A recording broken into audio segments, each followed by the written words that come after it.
신명기 10장 1절에서 22절. 그때에 여호와께서 내게 이르시기를 너는 처음과 같은 두 돌판을 다듬어 가지고 산에 올라 내게로 나오고 또 나무개 하나를 만들라. 오늘 읽어보면은 다 아는 것 같아요. 이거 뭐 했던 얘기도 하는 것 같은데 이런데 자세히 읽어보면 똑같은 것을 놔두고 다르게 보는 거죠. 각도가 다른 거죠. 예수님이 똑같은 사건을 놓고 마태가 다르고 마가가 다르고 누가가 다르고 요한이 다른 것처럼 우리는 같은 사건을 놓고 다르게 얘기합니다.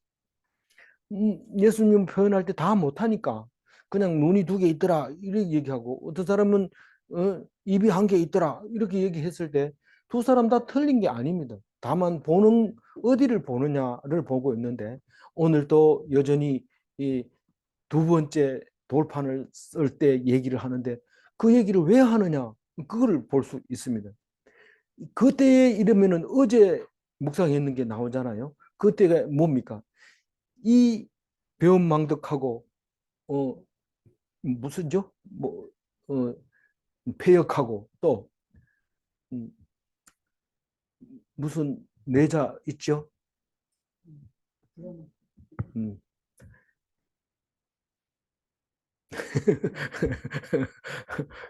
내자가 뭡니까? 어제 장집사님 맞죠?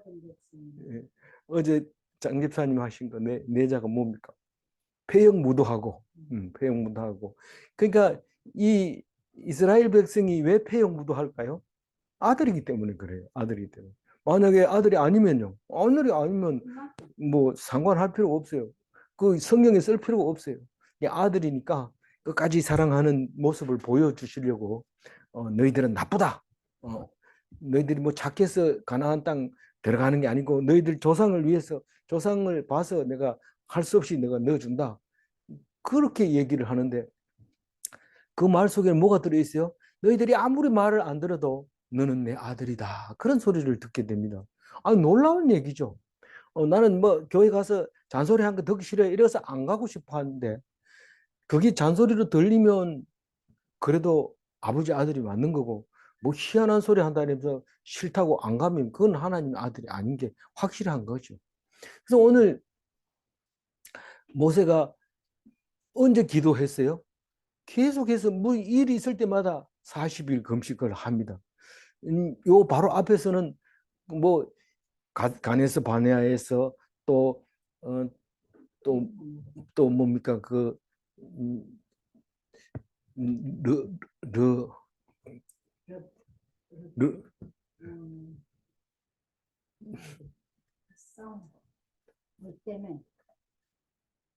호르마 아니 저기 뭐죠?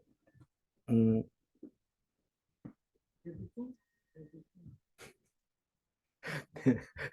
이 정도인데 리비즘, 예? 리비즘, 리비즘, 어, 리비즈.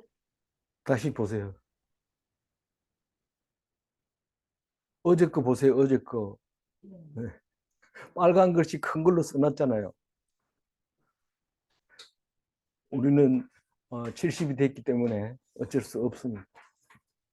음, 그건 디베리아에 음. 다베라에 있어서 마사에 있어서 기브로 핫다와에서 네. 그다음에 아니 그 모세가 지팡이 두 번 두들긴 거 있잖아요. 마사 또 무리바, 무리바 마사와 무리바 그거 두 개가 생각이 안 나서 시간이 많이 안 그래도 이게 조용히 하세요. 입 다무세요. 이렇게 긴 본문이 있는데 자꾸 떠들게 하면 점점 더 안 됩니다. 조용히 하시고. 예. 그래도 찾아서 다행입니다. 아니 하여튼 그렇게 많은 곳에서 하나님이 저 이스라엘 백성이 하나님을 속 썩일 때 그때마다 모세가 기도했다고 얘기를 합니다. 오늘은 그 맨 처음에 돌판을 가지고 그, 그 내려왔을 때 뭐 하고 있었어요? 우상을 섬기고 있었어요. 그래서 그걸 집어 던져서 깨버렸어요. 그리고 다른 걸 만드는 게 아니고 똑같은 걸 다시 만들겠다고 말씀하십니다. 이게 처음 거하고 똑같은 걸 다듬으라고 돌을 다듬어 가지고 올라오라고 그러는데 1절에서 제일 그 눈에 띄는 것은 나무 개 하나를 만들어 가지고 오라고 얘기를 합니다. 그건 다른 데는 없는데 개를 만들어 가지고 오라고 하는데 개의 크기가 커요.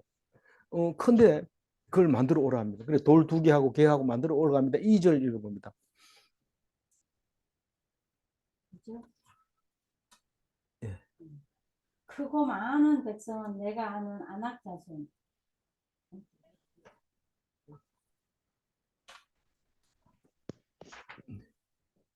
내가 깨트린 처음 판에 쓴 말을 내가 그 판에 쓰리니 너는 그것을 그 궤에 넣으라 하시니라.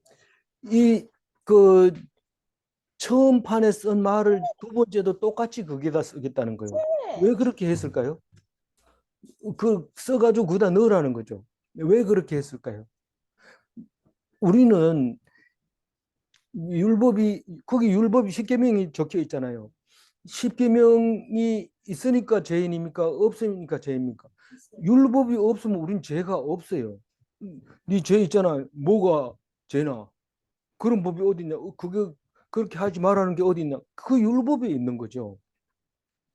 그러니까 만약에 이 율법을 안 깼다면 어떻게 될까요? 율법에 우상을 섬기지 마라 하는데 그걸 들고 왔는데 그 금송아지를 섬기고 있으니까 다 죽여야 돼요.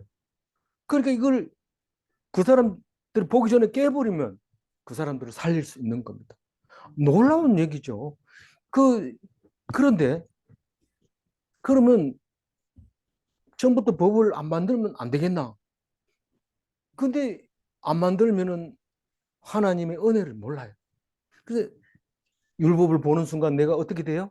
죄인이라는 걸 깨닫게 되고 죄인을 살려놓은 하나님을 생각하면 은혜가 넘치는 거죠.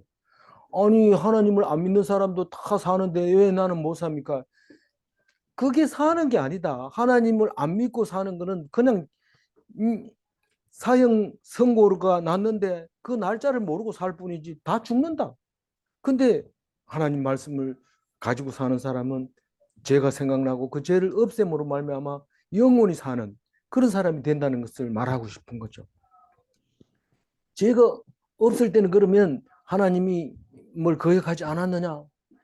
아브라함이 믿음의 조상 아닙니까? 100세에 낳은 이삭을 바치라고 할 때 순종했어요? 안 했어요? 순종을 했는데 그럼 그 아들이 죽어야 되잖아요. 근데 하나님은 어떤 경우도 명령을 해가지고 죽이는 일이 생겨서는 안 됩니다. 그래서 이삭을 바치게 될 때 순종을 인정하고 속죄 양을 준비해 놓았던 거죠. 그러니까 우리는 법이 있으니까 난 법 안 지킬래. 나는 그 잘못하면 죽을 수도 있으니까 법을 안 지킬래. 그건 죽은 겁니다. 법을 가지고 생각하고 따지고 그래서 그런데 하나님이 그 죄로 인해 그 율법으로 인해서 죽인 적이 하나도 없습니다. 단 하나 있어요. 오늘 아니고 내일 묵상하는데 고라 자손 얘기가 나옵니다. 고라 자손이 반역하기 직전에 어떤 일이 있었냐면 안식일을 안 지킨 사람을 붙잡아 놨다가 그 안식일 안 지킨 사람은 어떻게 할까요? 하고 하나님께 물어보니까 죽이라고 그랬어요. 그걸 죽이고 났더니 사람들이 막 난리가 난 거예요. 고라 자손이 네가 뭔데 우리 가운데서 재판관이 돼서 사람들을 죽이냐. 그렇게 되들 때 내일 말씀은 모세에게 있는 권위는 하나님이 주셨다 하는 말을 이제 내일 하게 됩니다. 그러니까 오늘 말씀은 이 똑같은 말을 쓴다 하더라도 이것은 율법인데 깨뜨린 이유가 저는 맨 처음에 이 깨뜨리는 거를 그 우상 섬기는 거 보고 돌판을 집어 던져서 다시 썼다 이랬을 때 이 십계명 중에 우상을 섬기라는 말이 빠져 있었구나. 그러니까 이것을 다시 써야 되겠다 하고 깨부르고 옳았구나 이렇게 생각했는데 지금 신명기를 읽어보면 그 반대예요. 만약 그걸 안 깼으면 이스라엘 백성 다 죽여야 돼요. 그러니까 기도할 때 맨 처음 40일 기도할 때 내가 저놈들이 우상을 섬기고 있는데 다 죽여버리고 니만 살려서 내가 하나님 나라 만들겠다 이랬을 때 모세가 기도를 해서 그걸 살려주잖아요. 그래서 다시 올라가서 또 40일을 이제 쓰게 됩니다.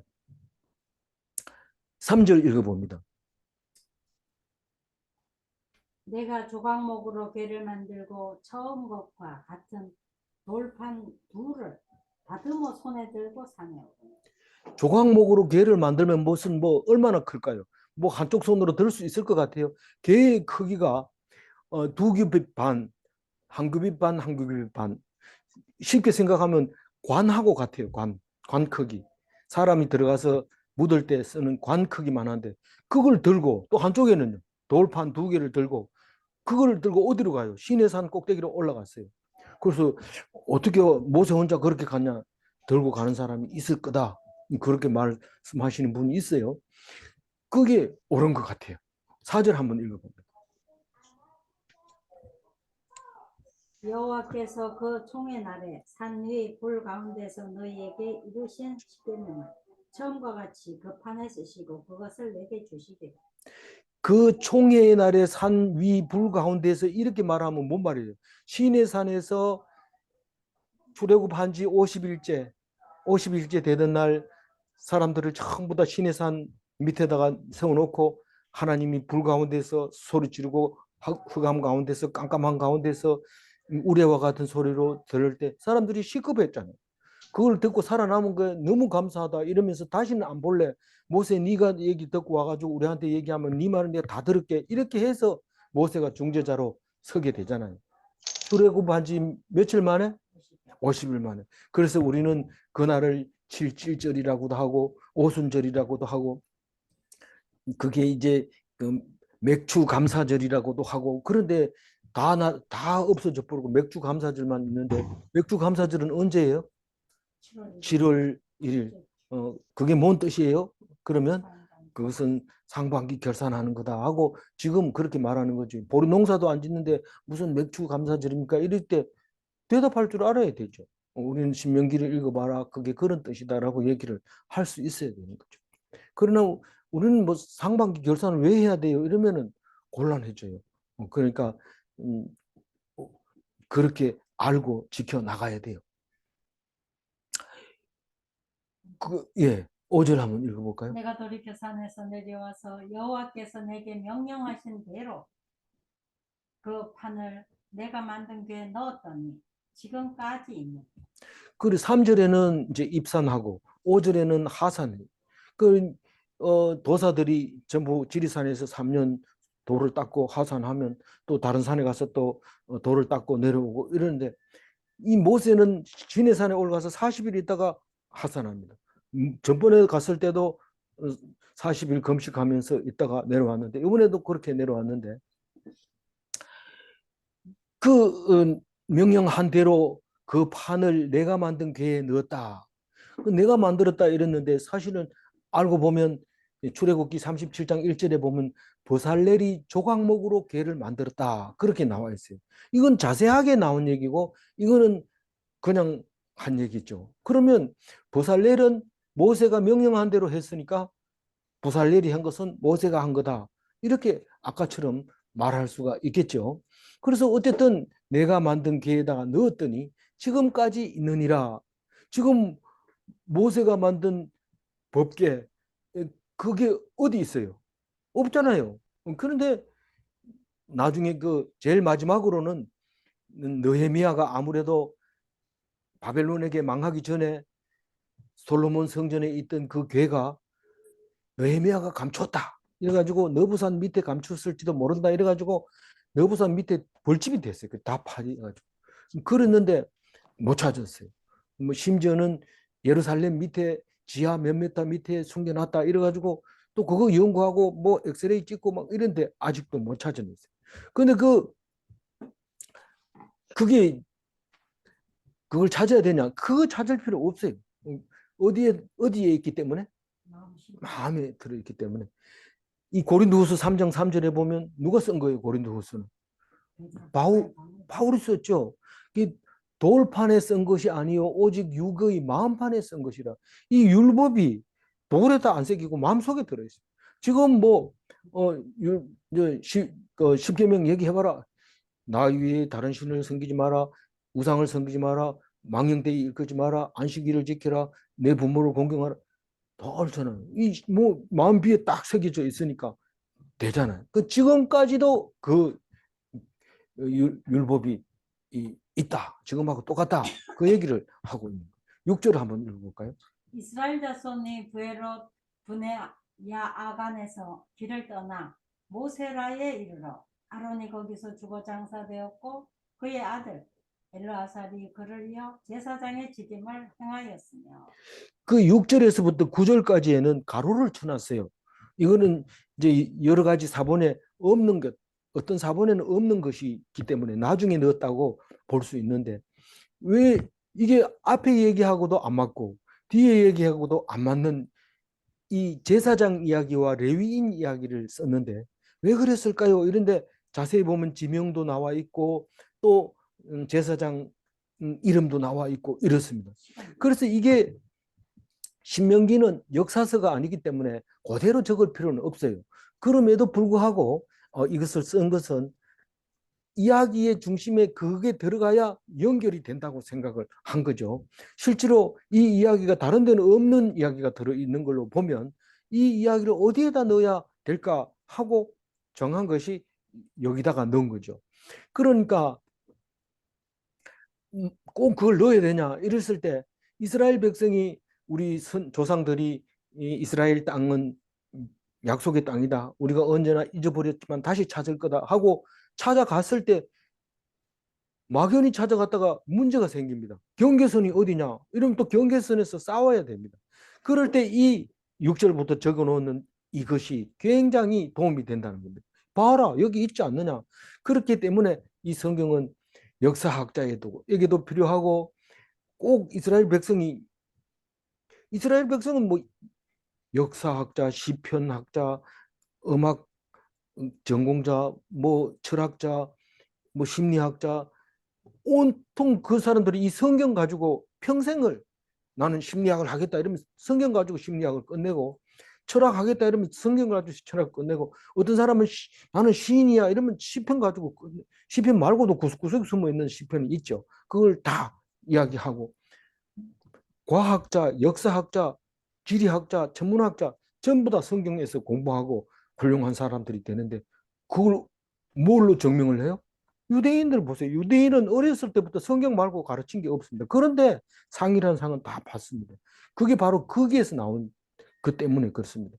우리의 생각과 우리의 상상력을 하나님은 충분히 100%그 능력 이상으로 우리에게 주고 있는 게 성경인데 성경은 교육하기에 좋은 책입니까? 좋지 않은 책입니까? 성경하기에 맞는 책이에요. 그래서 성경은 교육하기에 네. 그래서 성경을 자꾸 가르쳐요. 딴 거 가르칠 필요 없어요. 돈 많이 버는 방법, 뭐 주식 투자하는 방법 이거 안 가르쳐줘도 이게 그냥 뭐 됩니다. 돼요. 본인 스스로가 알거든요. 본인 스스로.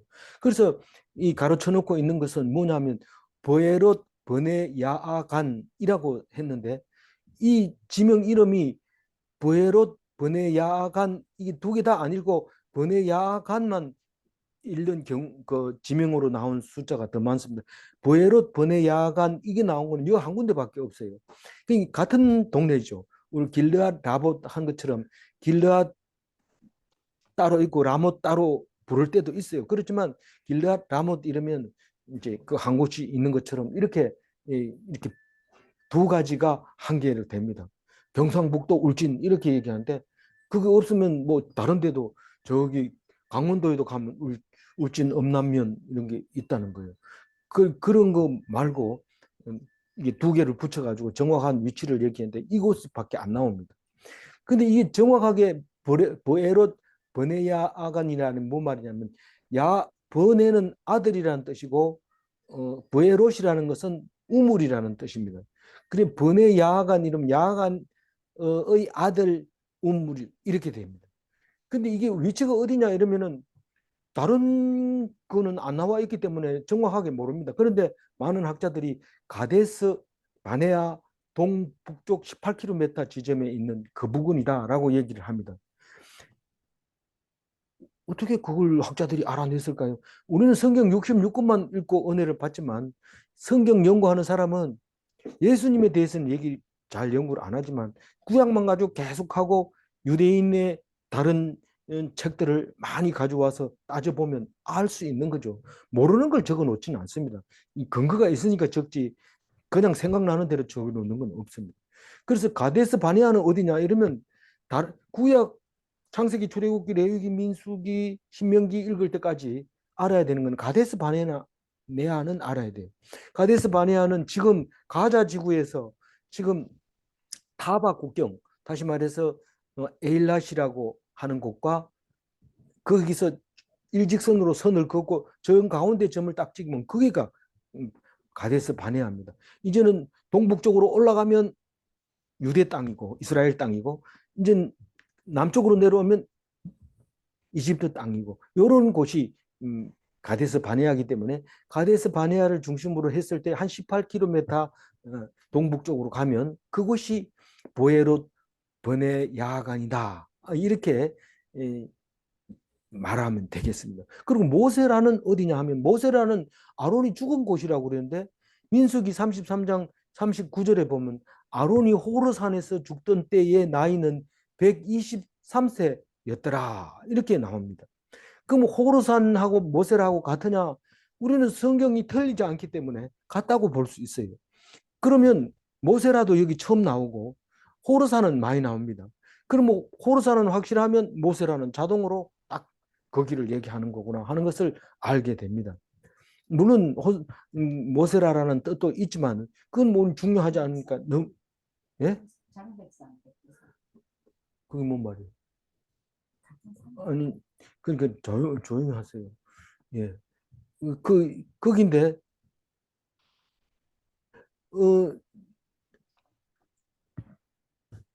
그게 언제 죽었어요? 뭐 저기 그 아론이 같은 출애굽 40년에 죽었어요. 몇 월 달에 죽었어요? 그건 잘 몰라요. 그렇지만 분명한 것은 1월 달에 40년 1월 달에 누나 미리암이 죽습니다. 그리고 모세가 죽을 때는 11월 1일 이후에 죽습니다. 그러니까 같은 해에 세 사람 다 삼남매가 다 죽습니다. 그러니까 그 미리암은 가데스 바네아에서 죽습니다. 죽고 나서 바로 머리바 사건이 터집니다. 바위 두 번 친 사건이 터진다고요. 그리고 모세가 죽을 때는 이 신명기 34장에 나와요. 모세가 죽을 때는 나이가 120세였더라. 그러면 같은 해 죽으면서 한 사람은 123세고 한 사람은 120세니까 모세하고 아론하고 몇 살 차이나? 3살 차이다. 이러면은 성경을 읽은 사람이 안 읽은 사람이 읽은 사람인데 잘 모르겠다. 뭐 거기 성경이 나오나 이러면 민수기하고 신명기 잘 읽어봐라. 그리고 그래도 두 개만 가지고는 잘 몰라요. 민수기 20장 읽어봐야 돼요. 33장도 읽어봐야 되지만 20장 읽어보면 미리암이 먼저 죽는데 1월 달에 죽어요. 40년 1월 달에. 그 1년 만에 세 사람 다 죽는 거 나옵니다. 이 6절 읽었으니까 7절 읽어주세요. 그때 여호와께서 레위 지파를 구별하여 여호와의 언약궤를 내게 하시며 여호와 앞에 서서 그를 섬기며 또 여호와 이름으로 축복하게 하셨으니 그 일은 오늘까지 이루어납니다. 7절 읽으라니까 8절 읽으세요. 또 거기를 떠나 굿고다에 이르고 굿고다를 떠나 욥바다에 이른즉 그 땅에는 시내가 많았습니다. 이 국고다는 뭐냐 모르겠다 이러고 뒤에 빨리 읽어가지고 뒤에는 이렇게 하지 말고 거기서 떠나 국고다에 이르고 국고다는 어딘지 몰라요 사실은. 다른 성경에 나오는 걸로 따져보면은 아마 가데스 바네아에서 동남쪽으로 23km 지점이라고 하는데 다른 성경은 그 지점을 홀하깃갓이라고 표현했어요. 홀하깃갓. 그런데 여기서는 국고다라고 얘기하는 것은 나중에 이것을 집어넣으면서 이름이 바뀌었을 수도 있어요. 늦게 집어넣으니까. 그래서 이름이 두 가지가 나올 수 있는데 가데스 바네아 동남쪽이니까 이쪽에 아카바만 쪽으로 내려오고 있는 거예요. 지금 이렇게 돌아서 내려오고. 그 욥바다는 어디냐 아니면 이 아카바만이라고 하는 에시온게벨 다시 말해서 에일랏 지금 가면은 타바 국경 있는 곳입니다. 거기서 21km만 올라가면 돼요. 북쪽으로. 거기가 어디냐 하면 사해 바로 밑에입니다. 어, 그, 그 아론이 죽은 곳이 어디라고 그랬죠? 호르산이 바로 거기 있어요. 그 부근에. 그 부근에 있는데 사해 바로 밑에 아카바만 바로 위에 있는데 이게 그 소돔과 고모라가 망하기 전에는 땅속으로 꺼지기 전에는 그 염해에서 사해에서 내려온 물이 아카바만으로 흘렀을 것이 분명합니다. 그런데 아브라함의 조카 롯이 거기서 망할 때 땅 밑으로 꺼졌을 때 그 다음에 사해 물이 그냥 아카바만으로 흐르지 못했어요. 못 흐르면 결국은 물들이 거기 갇히게 되는데 시내가 많았다 이런 뜻은 시내가 많은 것은 유브라 대강과 티그리스 강이 만나는 메소포타미아에 가보면 이 강이 저기서 따로 흘러와가지고 만나가지고 또 헤어졌다가 또 만나기도 하고 이래서 온 천지가 물이 시내가 참 많죠. 그랬더니 그런 의미로 따져보면은 이때 당시에는 아직 물이 지금 사해는 굉장히 이 수위가 자꾸 내려갑니다. 거기에 공장을 차려서 그 사해 물을 빨아들여 가지고 화장품 만들고 소금 만들고 나트륨 만들고 밤새도록 돌립니다. 그 한번 가보면 우리가 밤에 도착했는데 불이 환한데 저게 뭐냐? 화장품 만드는 공장이고 거기 나트륨 만들고 이렇게 하는 그런 공장들이 있습니다. 사회가 염도가 높으니까요 효율이 좋죠.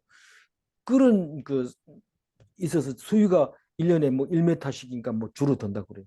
그래서 방갈로로 지어 놓으면은 몇 년 뒤에 가보면 저 꼭대기에 있는 거예요.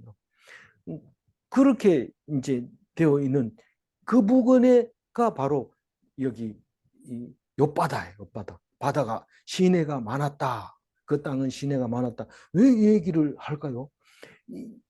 이 얘기를 중간에 한번 해야 그 뒤에 얘기가 이어지기 때문에 그런데 사실은 10절부터 얘기는 딴 얘기를 하고 있는데도 오늘 이 얘기를 쓰고 있습니다. 8절 읽어봅니다.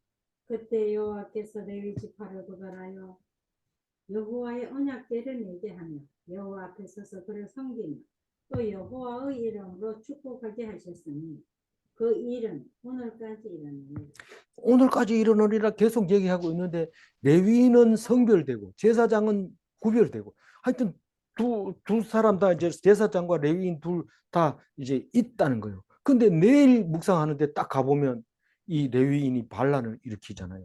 그러니까 그 얘기를 하려면 레위인이 누군데 이렇게 말하기 전에 신명기에서는 뭔가를 얘기해주고 나서 그 얘기를 해야 되지. 그렇다고 해서 바로 앞에다가 설명해주고 이러면 교과서나 마찬가지죠. 그렇게 안 하고 중간에 딱 넣어주면서 이제 내일 일을 유도해 나가는 거죠. 성경을 읽어보면 참 얼마나 애써서 기록했는지를 알 수 있습니다. 레위인은 특별하다. 언약궤를 담당했다. 언약궤를 어떻게 해야 돼요? 짊어지고 가야 돼요. 그리고 이동하지 않을 때는 그 성막에서 일을 합니다. 밭에 나가 일하거나 절대로 그렇지 않습니다. 그래서 그 오늘날까지 하나님의 이름으로 이스라엘 백성을 축복하는 사람이 누구라고요? 레위인이더라. 레위인. 그래서 하나님이 누구의 기업이에요? 레위인의 기업이고 또 하나님은 레위인이 하나님의 기업이 되는 거예요. 그럼 우리는 이스라엘 백성이면 그런 얘기 못할 텐데 너희들이 레위인이야? 너희들이 이 제사장이야? 이러면 아 우리의 기업은 하나님이구나. 세상에 땅이 없어도 하나님만 있으면 되는구나. 이런 걸 알게 됩니다. 그리고 성가대 하면 목사님이 레위인이라고 얘기하죠. 이 내일 반란을 일으킬 고라가 레위인이잖아요. 그 고라가 성가대장 하잖아요. 그러니까 성가대를 얼마나 귀히 여기는지 몰라요. 이 레위인들은 특별히 식당에 가도 성가대 식당 따로 있고 예배 드릴 때 성가대만 한다 이러면 먼저 들어가라 그러고 그렇게 특전을 주는데 그 레위인이 그것 때문에 농사 뭐 자기가 돈 안 벌어도 먹고 살 수 있도록 그렇게 만들어 놓은 거죠. 그 얘기를 이제 8절에 하고 그 레위인에 대해서 다시 한번 얘기를 하는데 9절 읽어봅니다. 그러므로 레위는 그의 형제 중에 분깃이 없으며 기업이 없고 네 하나님 여호와께서 그에게 말씀하신 같이 여호와가 그의 기업이시니라. 그리고 가로를 닫아놨어요. 다시 말해서 이 너희들은 하나도 안 줘도 챙기지 마라. 그러고 줍니다. 근데 나중에 보면 그 레위인이 12지파에 흩어져서 살잖아요. 그래서 성읍을 주잖아요. 이 동쪽에 6개, 서쪽에 6개는 죄송합니다. 동쪽에 3개, 서쪽에 3개. 이것은 뭐죠? 무슨 성? 피난 가는 성, 무슨 성? 소독, 예? 피난, 소독, 피난 갈 때 저기 높이서 도피성, 도피성이 6개 있잖아요. 그거 말고 48개 성읍을 또 주잖아요. 레위인들에게. 근데 그 성 주변에 채소밭도 주잖아요. 그 기본적으로는 먹고 살게 해줘요. 고기만 먹고 못 사니까. 근데 그 다음에는 이제 제물을 드리면 그 고기를 먹고 살게 되는 것이죠. 그게 레위인이 가지는 그 하나님은 레위인을 기업으로 삼고 레위인은 하나님을 기업으로 삼고 살아가는 것이다. 그렇게 세상 사람을 부러워하면 안 돼요. 레위인은 절대로 하나님이 책임져 주시는 거죠. 그래서 이제 그 얘기를 하고 가로를 닫고 10절 넘어갑니다. 큰 소리를 주세요. 내가 처음과 같이 40주 40년을 산에 머물렀고 그때도 여호와께서 내 말을 들으사 너를 차마 멸하지 아니하시고.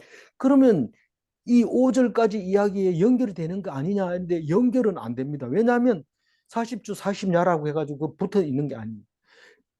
첫 번째 40주 40야에서도 하나님 기도하면서 들어줘서 안 죽였고 두 번째 다시 돌판을 가지고 올라가서 40주 40야 동안 기도하고 있을 때 하나님이 모세의 얘기를 들어줬어요? 안 들어줬어요? 기도를 들어줬어요. 어떻게 들어줬어요? 11절 읽어봅니다.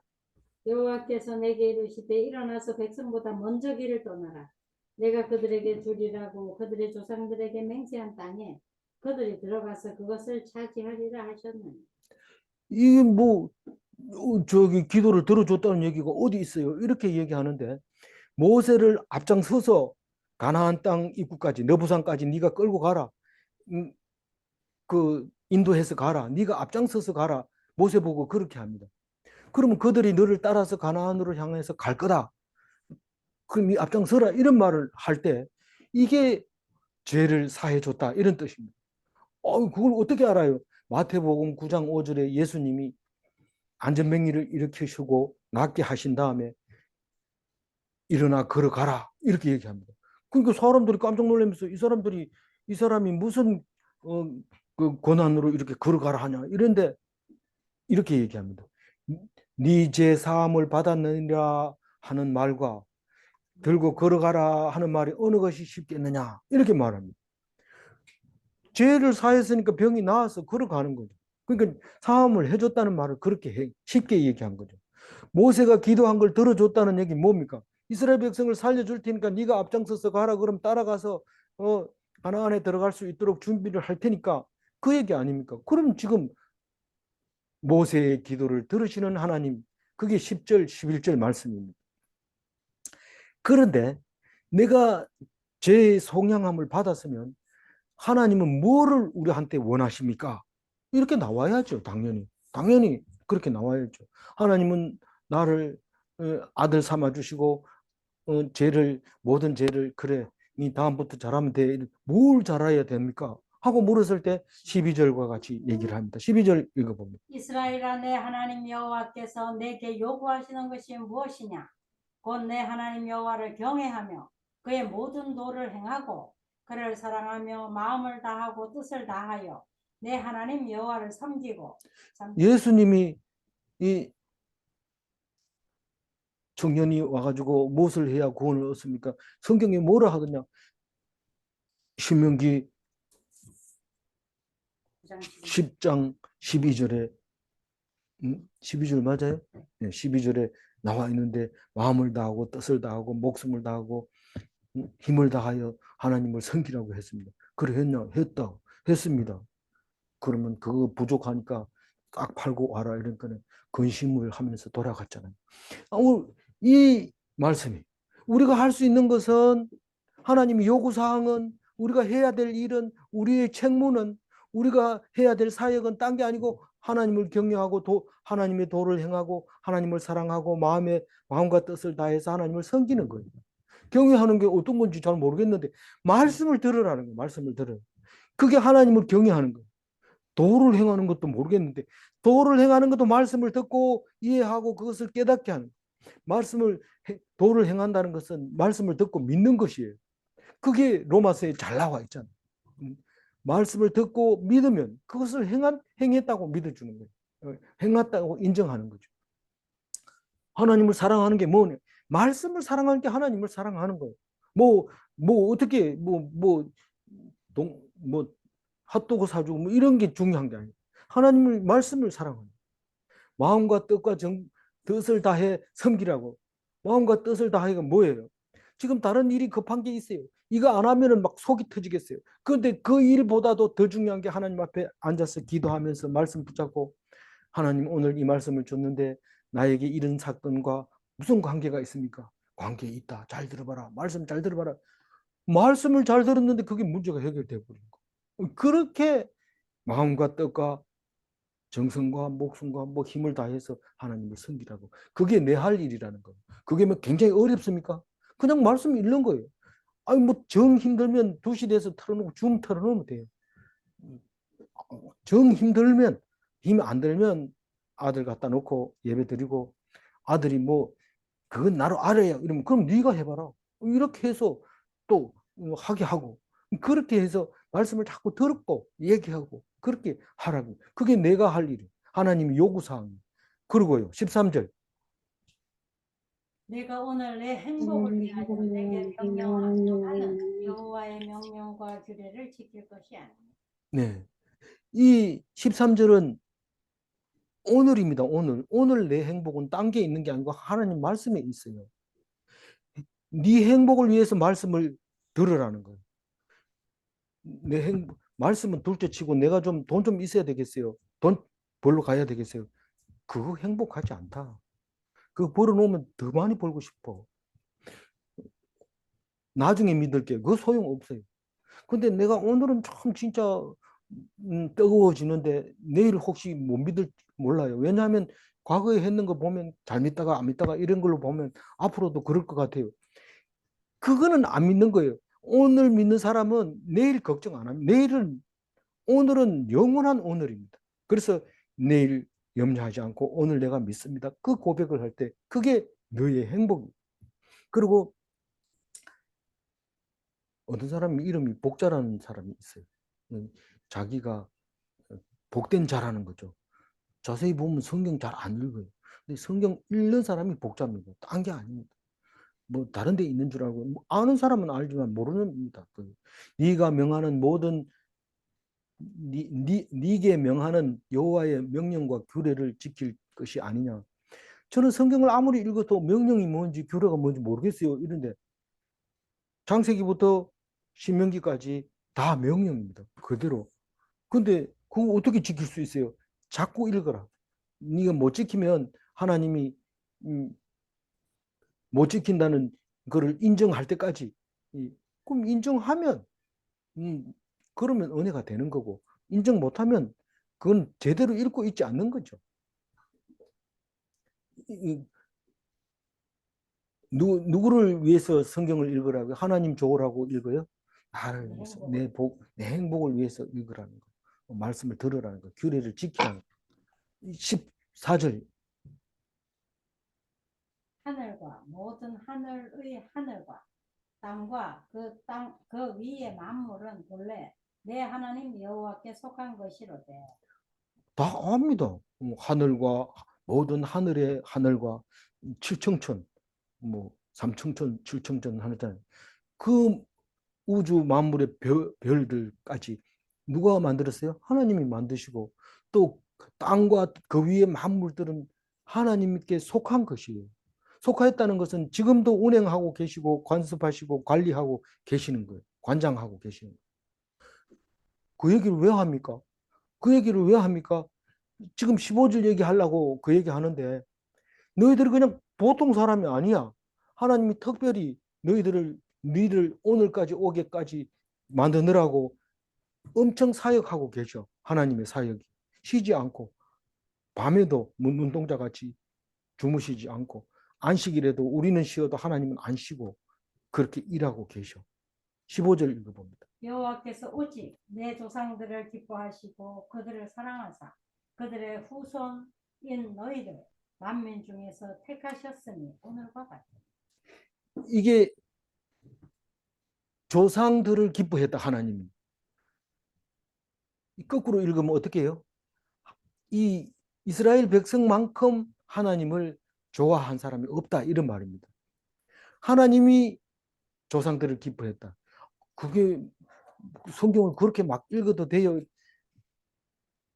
내가 한 걸음 하나님한테 가까이 가면 하나님 두 걸음 앞에 오고 내가 고개를 돌리면 하나님 멀리 가시고 그게 하나님이세요. 그러니까 네 조상을 기뻐했다 이 말은 너희 조상이 하나님을 기뻐했다는 거예요.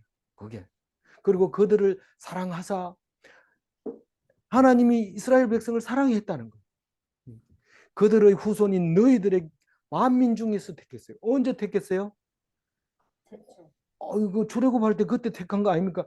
아니다. 태초부터 처음부터 택했다. 예수님이 그렇게 말씀하셨어요. 처음부터 창세 전부터 이미 예정하고 너희들 믿게 만들었다. 내가 먹기 싫은데요. 믿기 싫다고 해서 안 믿을 수 있는 게 아니다. 믿고 싶은데요. 믿고 싶으면 기도해라. 안 믿어지는데요. 기도해라. 그게 오늘의 신앙을 만들어주는데 놀라운 말씀이죠. 오늘 내 신앙은 내 마음대로 된 게 아니라 하나님이 이미 그렇게 하도록 만들어져 있다는 사실입니다. 16절 한번 읽어볼까요? 그러므로 너희는 마음의 할례를 행하고 다시는 목을 곧게 하지 마. 이 할례파들이 있잖아요. 언제부터 할례를 했어요? 아브라함 때부터 할례를 했어요. 이 믿음하고 할례하고는 직결적인 거예요. 그러니까 내가 믿는다 이러면 안 들어주니까 할례를 했는 거 팍 바지 내리면서 봐라 나 할례파다 이러면서 자랑하죠. 근데 예수님 시대에 이게 문제가 됩니다. 사도 바울이 1차 전도여행을 끝나고 2차 전도여행 가기 전에 예루살렘에서 회의를 하는데 이 전도를 해놓으면 유대인들이 와서 자꾸 할례하라고 그러고 이러는데 진짜 해야 되나 이러니까 예수님의 동생 야고보하고 베드로하고 바울하고 또 그 이름 뭐죠? 그 사람들하고 모여가지고 회의를 했는데 야 할례는 안 해도 되는 걸로 하자. 왜냐하면 신명기 10장 16절을 읽어봐라. 마음의 할례하는 게 더 중요하다. 그래서 할례파들을 무시하고 할례 안 해도 하나님 백성 되게 만들으신 거예요. 그래서 할례가 뭐였다고 알 수 있어요. 할례가 어떤 게 할례였냐면 그 뒤에 읽어보면 다시는 목을 곧게 하지 말라. 이 말은 할례 받았다고 우리는 선민이야, 성민이야, 선민이야. 우리는 하나님께 택함을 받았어. 이렇게 하면서 다른 사람을 무시한 거예요. 너희들이 하나님을 알아? 뭐 이러면서 하나님은 우리의 하나님이야. 너희들을 한 게 아니야. 이런데 그게 아니고 마음의 할례를 받은 사람은 다 하나님 백성입니다. 그래서 우리 동양 극동아시아에 사는 우리 대한민국 사람도 하나님을 믿고 이스라엘 백성이 되잖아요. 17절 읽어봅니다. 너희의 하나님 여호와는 신 가운데 신이시며 주 가운데 주시요 크고 능하시며 두려우신 하나님이시라. 사람을 외모로 보지 아니하시며 뇌물을 받지 아니하시고 신 가운데 신. 다른 말로 얘기하면 신을 다 통솔하고 통제하고 다루고 있는 거. 하나님 쪽팔리게 왜 그런 신을 만들어가지고 우리 섬기게 합니까? 그거는 하나님이 만든 게 아니죠. 우리가 만든 거예요. 우리가 만들게 만든 거죠. 그래서 하나님을 깨닫게 하는 거죠. 주 가운데 주. 나는 주인이 하라 그러면 죽으라고 주인이 하는 말을 듣고 있었는데 그 주인이 딴 데 가가지고 종 노릇하는 거예요. 아니 로마 시대에는 주인이 시키는 말만 하죠. 근데 주인이 얼마 있다 보면 황제한테 가가지고 야단 맞고 오고 또 혼나고 오고 감옥에 갇히기도 하고 이런 거예요. 주 중에 주 가운데서도 주, 신 가운데도 신, 그런 하나님이시다. 하나님 커요, 적어요? 능력이 있어요, 없어요? 두려워요, 안 두려워요? 그 하나님이라는 거죠. 그 하나님이 외모로 보고 우리를 취하십니까? 외모로 안 봐요. 그 안에 네가 마음에 뭐가 있느냐? 뭐 하는 채 해봐야 소용없어요. 나는 속을 다 아니까. 그래서 예수님 보고 와가지고 선생님이요, 당신은 외모로 취하는 줄을 우리가 아나이다. 그러니까 네가 누굴 보고 그러냐? 하나님 밖에는 그렇게 할 사람이 없다. 이러니까 아닙니다. 그걸 나는 당신을 하나님으로 봅니다. 이렇게 하는 말과 같이 들리죠. 자기도 모르게 그렇게 얘기를 한 거예요. 그래서 뇌물을 받아야 안 받아요? 받을 필요가 없어요. 뇌물을 받는다는 것은 벌써 공의가 벗어났다는 뜻입니다. 그래서 18절 이렇게 얘기합니다. 고아와 과부를 위하여 정의를 행하시며 나그네를 사랑하여 그에게 뜻과 옷을 주시나니. 여기 개역 개정에는 정의하시나니, 정의를 행하시나니 이 말을 개역 개정에서는 정의라고 했죠. 개역 한글에는 신원하시나니 이렇게 해놨어요. 이 신원이라는 말보다는 정의가 더 맞아요. 왜냐하면 다른 성경에 미시파트를 이렇게 번역을 했기 때문에. 그러니까 고아와 과부가 기도하면 그것을 다 행해주는 거, 개역 한글에서 번역한 것도 참 은혜스러운 말씀이죠. 고아와 과부가 기도하는 걸 잘 들어줄까요? 부자가 기도하는 것을 잘 들어줄까요? 고아와 과부가 기도하는 걸 잘 들어줍니다. 오늘 굶지 않게 해주세요. 이러면 안 굶게 해줍니다. 근데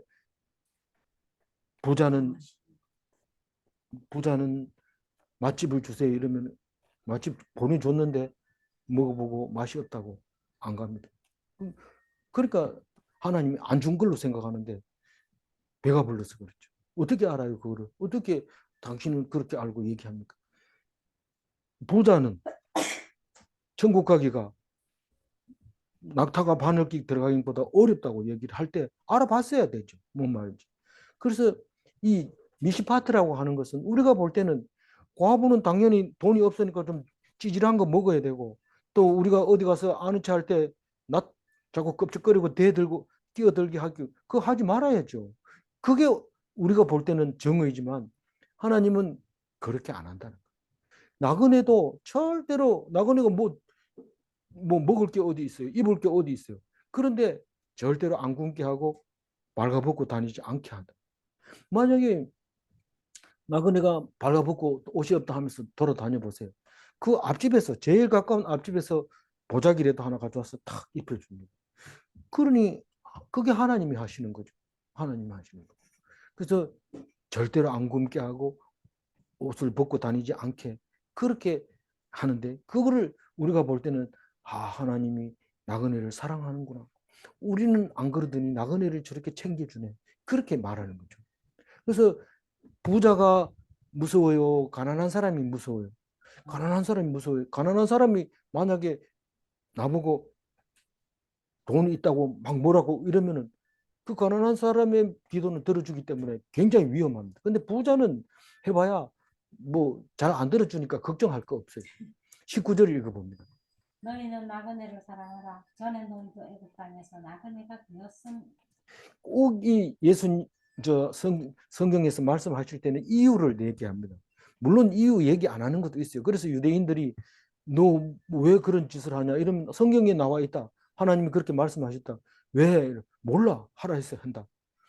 근데 성경은 그 이유를 우리가 이해하기 좋게 도와줍니다. 안식일을 지키라 이러면 맨 처음에는 어떻게 알았어요? 하나님이 일주일 일하고 6일 일하고 하루 쉬기 때문에 우리 쉰다 이랬는데 예수님은 하나님이 일하니까 나도 일한다. 안식일 날 그렇게 얘기합니다. 안식일의 주인이 나다 이러면서 하나님이 언제 안식일 날 일해요? 하나님이 안식일 날 일 안 하면요 우리 다 죽습니다. 근데 사람 살리는 일에는 해야 돼요. 예수님은 안식일 날 사람 살리기 위해서 일을 했어요. 왜냐하면 아버지가 하기 때문에 한다고 얘기를 합니다. 그래서 성경을 창세기만 읽고 난 다 한다 이렇게 하면 안 되고 계시록까지 읽어야 돼요. 계시록에 보면 엄청난 것도 나오잖아요. 그래 오늘 네가 나그네를 사랑해야 되는 이유가 니도 나그네였다. 그래서 하나님 사랑으로 나오게 됐다. 그럼 니도 사랑해야 될 거 아니냐. 이유를 얘기해 줍니다. 그걸 잊어버리기 때문에 왜 나그네를 사랑해야 돼? 그냥 그래서 원수를 사랑하라 이 얘기도 참 어려웠어요. 그 이해하기까지 참 오래 걸립니다. 그 원수를 사랑하라는 게 뭔 뜻인가? 그게 그런 뜻이 있습니다. 모를 때는 어떻게 해요? 무조건 순종해야죠. 이해하고 순종해야 돼요. 이해가 안 가도 그러나 나중에 하나님이 깨닫게 해주실 때 나는 그것도 몰랐어요. 그러면서 가슴 치면서 회개하는 거죠. 20절 읽어봅니다. 내 하나님 여호와를 경외하며 그를 섬기며 그에게 의지하고 그의 이름으로 맹세하라. 이게 경외한다는 건 아까도 나왔죠. 뭐가 경외하는 거예요? 하나님 말씀 부지런히 읽고 그게 무슨 뜻인지 그거 경외하는 거. 섬기는 것도 마찬가지예요. 하나님 그에게 의지하라는 것은 오늘 이런 일이 있는데 어떻게 할까요? 기도로 말씀으로 그것을 해석해야 돼. 현실이 성경으로 해석이 되지는 게 의지하는 거예요. 하나님만 믿고 물어보는 거죠. 그의 이름으로 맹세하는 건 뭡니까? 우리는 믿을 수 있는 사람을 데리고 와서 그 사람 이름으로 맹세합니다. 그런데 하나님 이름으로 맹세한다는 것은 우리가 믿는 것 중에 가장 믿을 만한 게 하나님이라는 뜻입니다. 그걸 네가 어떻게 알아? 이러는데 우리는 가장 믿을 만한 사람이 있다면 우리는 그분을 하나님이라고 한다. 그렇게 정의를 내리면 아무 말도 안 해요. 그래서 우리는 맹세할 때는 하나님의 이름으로 해야 됩니다. 근데 나중에 하나님의 하늘로도 맹세하지 마라. 이거는 뭔 뜻입니까? 너희들이 맹세를 하도 자주 하니까 그거는 실행하지 못할 것으로 하면은 하나님 이름을 욕되게 하니까 하지 말라는 거죠. 우리가 그 결혼하면 헤어지지 마라 이러는데 모세는 이혼 정서를 써주면 이혼할 수 있다 이러니까 그게 뭐 어떻게 예수님이 뭐라고 가르쳐 줍니까? 너희들이 하도 말을 안 들으니까 그 많은 여자들이 이혼도 못하고 다시 재혼도 못하고 고생스럽게 하니까 아예 써가지고 보내주라 그런 뜻이지 않느냐.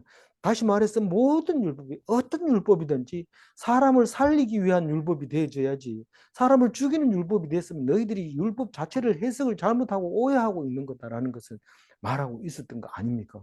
우리 성경 읽으면서 그냥 있는 그대로 읽으면 율법주의가 되는 거예요. 그대로 읽는 것이 아니라 하나님이 우리에게 어떤 은혜를 주는가 은혜를 생각할 때 성경을 제대로 읽는 것이고 율법을 제대로 읽는 것이고 규례를 제대로 아는 것이 되는 것이죠. 21절 그는 내 찬송이시요 내 하나님이시라. 내 눈으로 본 이같이 크고 두려운 일을 너를 위하여 행하셨느니라. 이렇게 큰 일이 두려운 일이 어떤 거예요? 출애굽해가지고 이 시내산에서 너보산까지 오는 그 과정에 많은 두려운 일이 있었던 거죠. 누구 눈으로 봤어요? 네 눈으로 봤다. 네 눈으로. 그래서 하나님은 뭐예요? 찬송이. 하나님은 찬송. 우린 유행 가는 찬송이 아니잖아요. 찬송은 하나님을 노래하는 거예요. 하나님이 찬송이에요. 그리고 그 두려운 일을 누구를 위해서 했어요? 우리를 위해서. 하나님의 백성을 위해서 하신 거예요. 지금도 하나님은 우리를 위해서 엄청난 일을 하고 있습니다. 미국이 너무 따뜻하게 산다고 미국을 춥게 만들었어요. 요새는 뭐 영하 50도 체감 온도가 그렇게 내려. 그렇게 좀 조용하게 좀 가만히 있어라. 너무 설치지 말고 이런 것 같아요. 좀 귀담아 들어야 되죠. 마지막 22절 한번 읽어보면. 애굽에 내려간 내 조상들이 겨우 70인이었으나 이제는 내 하나님 여호와께서 너를 하늘의 별같이 많게 하셨느니라. 그 아브라함의 아들 이삭의 아들 야곱이 11번째 아들 이삭이 팔려가서 이집트의 총리 대신이 되고 요셉이 팔려가서 11번째 아들 요셉이 팔려가서 총리 대신이 되니까 아버지가 온 며느리와 이 온 식구들을 데리고 내려갔는데 거기 70명 내려갔어요. 내려갔는데 430년 지난 뒤에 몇 명이 60만 명을 데리고 나옵니다. 장정만 60만 명입니다. 70명은 이름이 분명하게 나옵니다.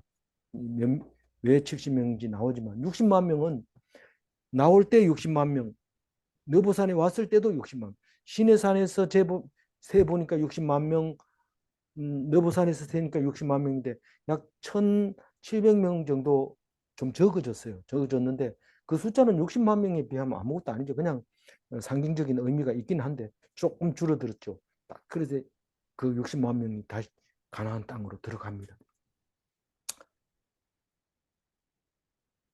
그게 하늘의 별과 같아요.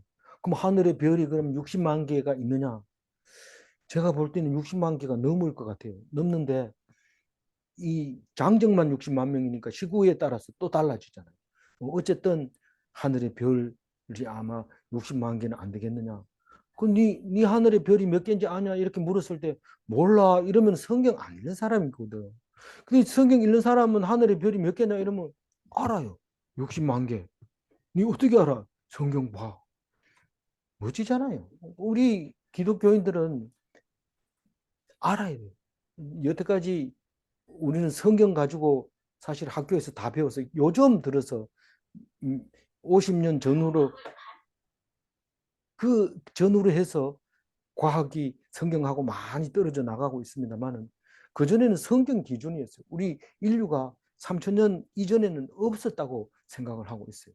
그런데 지금은 몇만 년이라는 역사를 공공연하게 얘기를 해도 아무 말도 안 합니다. 그때는 로마 가톨릭에서 일일이 간섭을 했거든요. 잘못된 거죠. 15절 읽고 마무리하겠습니다. 여호와께서 오직 내 조상들을 기뻐하시고 그들을 사랑하사 그들의 후손인 너희를 만민 중에서 택하셨음이 오늘과 같습니다.